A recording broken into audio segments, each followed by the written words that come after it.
Salut les gars, nouvelle vidéo. Aujourd'hui, on va voir trois choses. La première, une big news signée Donald Trump qu'on va décortiquer ensemble. La deuxième, le Bitcoin, le graphique, l'analyse technique, où est-ce qu'il va, qu'est-ce qu'on s'attend comme target.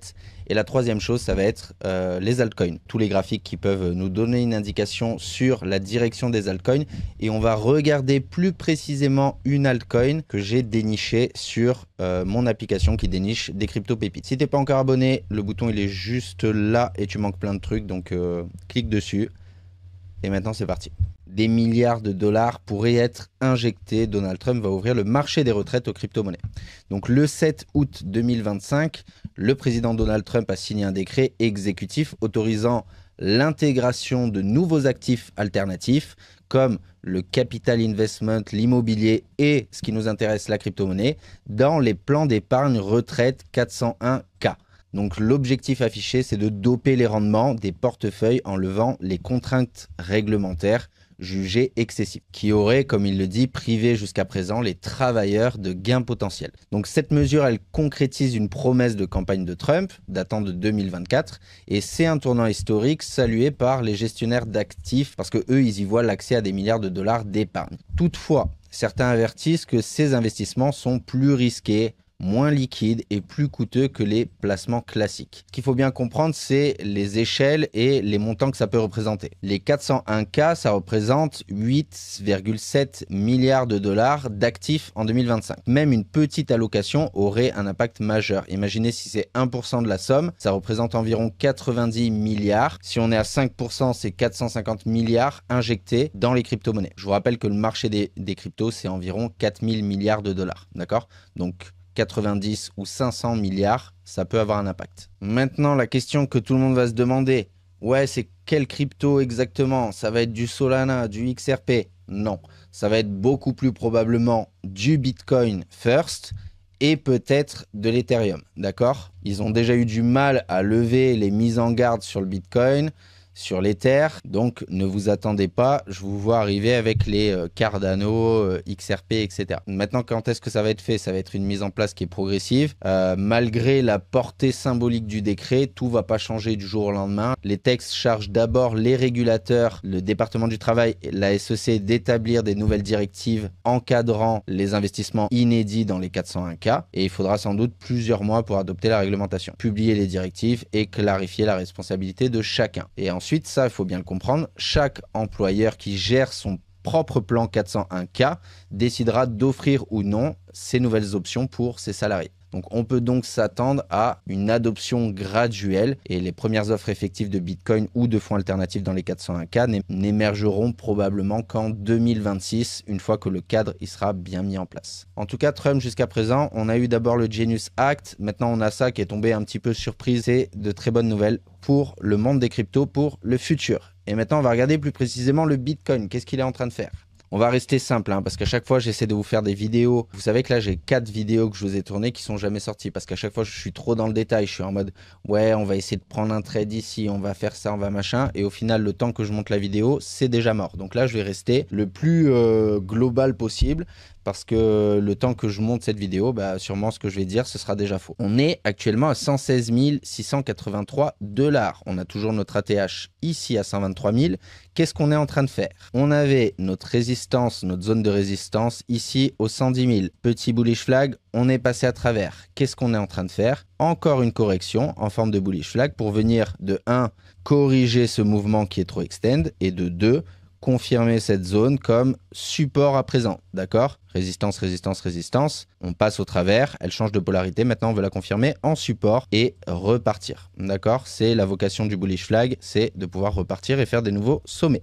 Donc, on est dans un pattern qui est bullish, continuation bullish. La question que vous vous posez, c'est est-ce qu'on est sur la dernière leg? Qu'est-ce que j'appelle une leg? Ça, c'est une leg, d'accord? Ça, c'est une leg. Ça, c'est une leg. Ça, c'est une leg. D'accord? C'est un mouvement impulsif ou de correction. Est-ce que cette leg-là, c'est la dernière leg du pattern et on va venir exploser?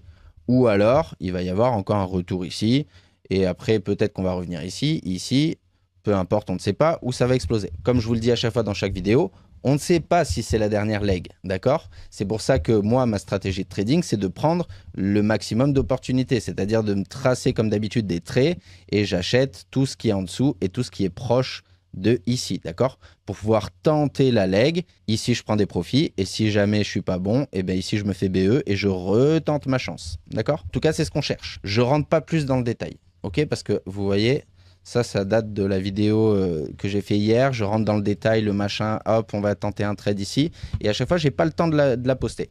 Donc démerdez-vous avec ça. Est-ce que ça, c'est la dernière leg? Je ne sais pas. Essayez de rentrer par là.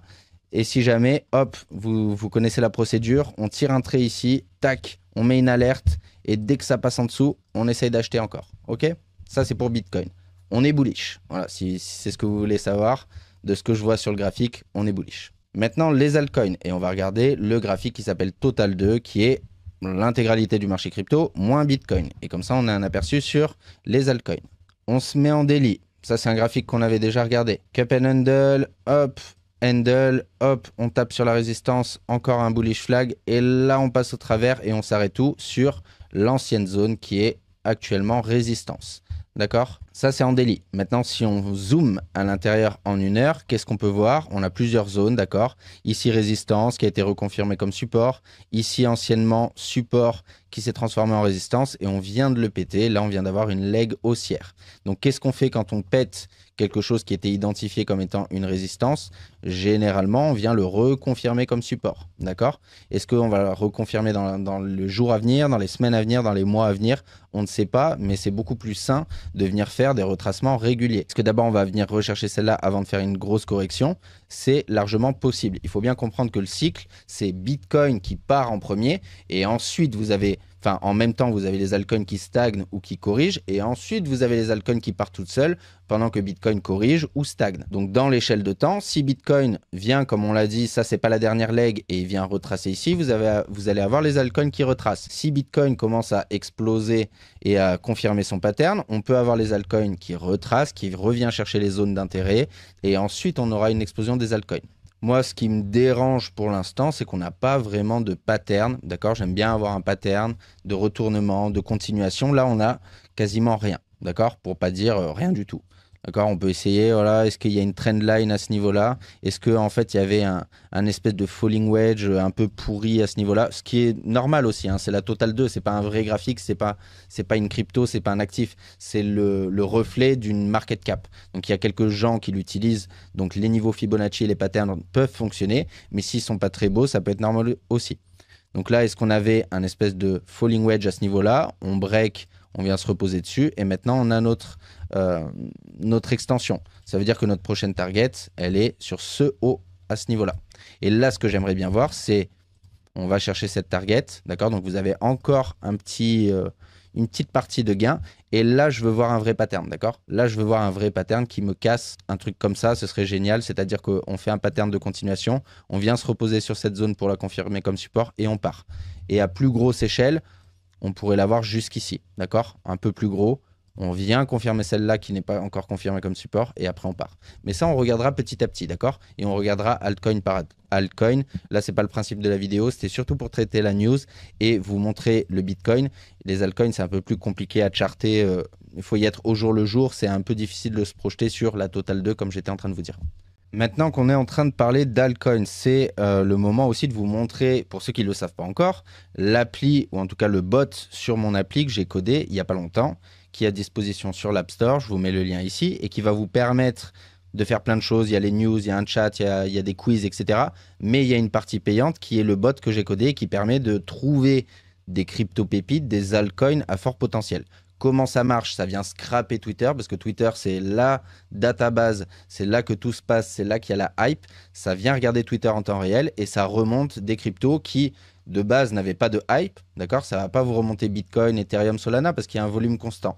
Par contre, il va détecter, tiens, cette crypto, personne n'en parle, et d'un coup, il y a tout le monde qui en parle. Et en plus, c'est pondéré, c'est-à-dire que si c'est moi qui en parle, j'ai que 2000 abonnés, ça ne va pas forcément avoir un gros impact. Par contre, si c'est le CEO de Binance ou Trump ou Elon Musk qui parle d'une crypto, tout de suite, elle va remonter et vous allez la voir sur l'application. Donc ça se présente comme ça. Et j'ai aussi bien évidemment, triés par market cap. Donc ça va être les cryptos en dessous de 100 millions de market cap, les cryptos entre 100 millions et 1 milliard, et les cryptos entre 1 milliard et 10 milliards.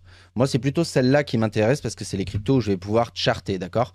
Des cryptos en dessous de 100 millions, ça va être basé uniquement sur la hype. Donc, si vous voulez aller voir dedans, il y a énormément de merde. Il y a des projets potentiellement prometteurs. Moi, ça ne m'intéresse pas. Je ne vais pas aller trader des trucs en dessous de 100 millions de market cap. Entre 100 M et 1 B, ça peut être intéressant. Il y a des projets intéressants. Là, par exemple, je vois Pendle. Et entre 1B et 10B, c'est ce qui m'intéresse le plus. Et comment ça fonctionne? En fait, simplement, vous allez cliquer dessus. Donc là, je clique sur Mantle parce que c'est celle-là que je voulais vous montrer. Et là, ça va vous donner en fait toutes les informations. Pourquoi les gens sont en train de parler de Mantle, d'accord? Ça peut être positif, ça peut être négatif. Et là, on voit que Mantle vient d'avoir une croissance de 21x, d'accord? Ils sont passés de 7000 active wallets à 159 000 active wallets. Et là, vous voyez à tous les gens qui sont en train de dire « Waouh, Mantle est en train de se chauffer ». Qui est ce gars? Je sais pas, il a 180 000 abonnés. Donc c'est pour ça que le bot, il le ramène. Là, il y a un gars, acheter du Mantle, il a 5000 abonnés. Là, vous avez Mantle Record, encore de la croissance. Benzo, Big Things Happening to Mantle. Des gens qui sont certifiés, etc. Donc ça, en fait, si je passe pas ma vie sur Twitter, j'en sais rien qu'il est en train de se passer des choses sur Mantle. D'accord? Là, au moins, je le vois et ça va me permettre derrière de faire une analyse approfondie. Ce n'est absolument pas une application où vous voyez écrit Mantle et vite, il faut que j'achète du Mantle. Non, c'est pour vous donner des idées de ce qui est en train de se préparer. La dernière fois, quand j'ai fait la première vidéo que j'ai sortie sur l'appli, je vous ai dit Zebec Network. D'accord? Elle était ressortie, c'est la vidéo de démonstration de l'appli. Je vous ai dit, les gars, Zebec Network, il est en train de se passer plein de trucs. Il y a plein de gens qui disaient que ça allait exploser. Il y a des gens qui font de l'analyse technique. Et il y avait surtout USDC, d'accord, Circle, qui avait annoncé un partenariat avec eux. Donc d'un coup, personne connaît Zebec Network. D'un coup, tout le monde en parle et c'est ressorti sur l'appli. Et moi, quand je vous ai sorti la vidéo, c'était ici, le 10 mai. Je vois le 10 mai l'application qui me dit « Ouais, Zebec Network ». Est-ce que ça veut dire que j'achète? Non. Ça veut dire que je m'intéresse, je regarde ce qui s'est passé, je regarde les fondamentales et je regarde le graphique. Et là, je me mets « Ok, ça, c'est ma dernière zone de support. Ça, c'est ma dernière zone de résistance. Ici, c'est encore une zone de résistance. D'accord? Qu'est-ce qu'il est en train de faire? Il est en train de me faire un espèce de cup and handle. Donc, qu'est-ce que je m'attends? Qu'il vienne se reposer ici, faire un espèce de flag, soit comme ça, qui me confirme ça comme support, et ensuite, potentiellement, casser cette résistance. D'accord? Ça, c'est de la théorie. C'est de la théorie. Ça fonctionne sur les grosses capitalisations. Et si on regarde, donc ça, c'était le 10 mai. Voilà, qu'est-ce qui s'est passé? Vous zoomez à l'intérieur. Voilà, tac, tac, ça, comme ça. Et vous avez eu votre petite handle et derrière l'explosion du truc. Et si vous avez acheté, je ne sais pas, le 10 mai, parce que vous avez fait une analyse, vous avez pris 245%. Et si vous avez fait charter l'analyse, vous avez même acheté par là. D'accord? C'est à ça que et là, on vient de venir se reposer ici et on est reparti. Il y avait encore un trade à prendre. Ça sert à ça l'appli. D'accord? C'est être au courant des trucs avant tout le monde. Alors là, c'est facile de prendre un exemple d'un truc qui a marché. Ouais, achetez vite mon appli parce que vous allez louper un 200%. Non, c'est pas du tout le cas tous les jours. Vous voyez bien qu'il y a des cryptos de merde aussi. Gala, c'est nul. Gala, je sais pas pourquoi il parle de Gala. Et là, vous cliquez sur Gala et il va vous dire Gala is going to make millionaires. Ah, il y a des gens qui font de la TA. Gala Update est en train de casser son pattern. Gala, ok. Top 10 GameFi Project by Market Cap. Il y a Gala à l'intérieur. Gala, c'est du métaverse, hein, c'est de la GameFi, etc. Donc là, pareil, vous pouvez aller regarder. Oui, c'est de la merde. Enfin, là, il n'y a pas grand-chose sur le chart. Voilà, vous avez votre support ici. En fait, il n'y a absolument rien de convaincant qui me dit que c'est en train de partir. Enfin, là, pour l'instant, il n'y a rien. Donc, vous voyez, il y a des trucs. Là, par exemple, Gala, je ne rentrerai pas dedans.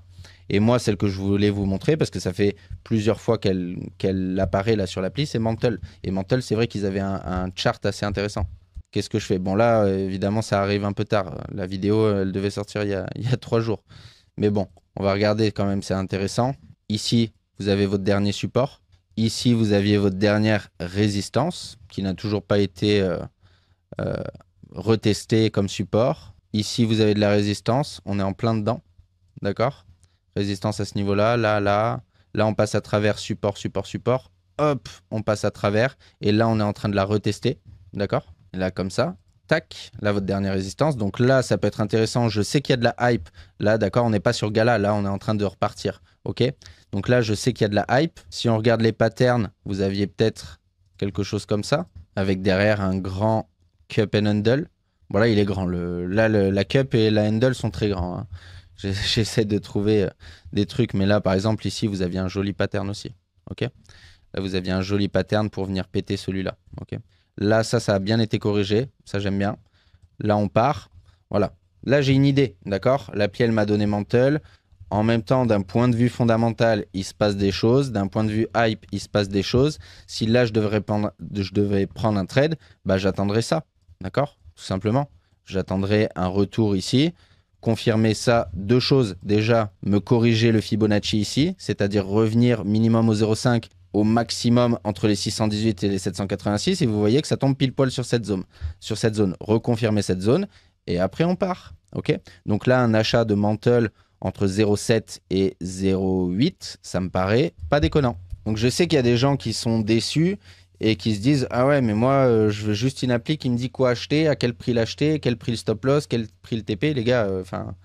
non, c'est pas comme ça que ça marche. Il faut faire cette due diligence, c'est-à-dire, OK, il y a une crypto qui est remontée, pourquoi tout le monde est en train d'en parler? Chercher un petit peu, OK, Mantle, c'est parce qu'il y a des mecs de chez Bybit, etc. Puis regarder le chart. Est-ce que sur le chart, c'est intéressant? Simplement tracer des zones. Là, je suis pas en train de faire du trading algorithmique et tout. Je trace juste des zones. Je trace des zones, le prix se balade entre les zones, il fait des retracements, il fait des petits patterns, et simplement avoir ça sous les yeux pour prendre des petites décisions. On pourra revenir, regardez, je vais mettre une alerte, et comme ça on pourra revenir un peu plus tard sur, quand je dis un peu plus tard, c'est dans les semaines ou dans les jours à venir, sur Mantle, et voir si le scénario, voilà, je vous laisse le scénario comme ça, tac, le scénario, il peut se réaliser. OK? Et encore une fois, cette appli, c'est une alpha. D'accord? C'est-à-dire que là, c'est en test. J'ai déjà codé pas mal de trucs à l'intérieur. Si j'ai des feedbacks qui sont positifs ou négatifs, on peut l'améliorer. D'accord? Si maintenant les gens ils me disent, ouais, moi je veux quelqu'un qui fait du trading à l'intérieur, le truc, ça coûte 29 euros. 29 euros par mois. S'il y a des gens qui me disent, ouais, moi je veux qu'il y ait un trader qui donne des calls tous les jours, toute la semaine, ou quelqu'un qui dit juste, je veux qu'il y ait un résumé des news fondamentales, ou je veux qu'il y ait... peu importe, d'accord? Nous, on peut améliorer le truc, c'est-à-dire que moi, je connais des traders avec des track records qui sont très bons sur les crypto-monnaies et je peux mettre un trader à l'intérieur qui envoie des longues, des shorts et des positions en spot. Par contre, ça va pas coûter le même prix parce que le trader, va falloir que je le paye. Est-ce que dedans, on met un wallet, un tracker de wallet? D'accord? Il y a déjà des gens qui m'ont demandé ça. Est-ce que tu peux coder un wallet tracker? Moi, ça me fait chier parce que je trouve pas que ce soit si pertinent que ça. C'est pertinent pour les meme coins, d'accord? Mais on va pas tout mélanger à l'intérieur. Il y a un autre truc aussi qui est compris à l'intérieur, c'est ça, c'est des analyses fondamentales. Par exemple, ici, vous avez une analyse de SUI. Mais ça, après réflexion, je me suis dit, ça, c'est plutôt quelque chose que j'ai envie de mettre public et que tout le monde ait accès à ces analyses fondamentales plutôt que ce soit juste dans un groupe, d'accord? Donc, faites-moi des feedbacks. Qu'est-ce que vous aimeriez avoir dans l'application? Qu'est-ce que vous aimez? Ça peut être des lives, d'accord, des questions-réponses, je ne sais pas. En tout cas, le bot, moi, je trouve que c'est utile, je trouve que c'est worth it. Et vous avez le lien juste en dessous, n'hésitez pas à me faire des feedbacks. Et si la vidéo, elle vous a plu, mettez-moi des commentaires, des likes, des follow. Et je vous dis à la prochaine. Ciao.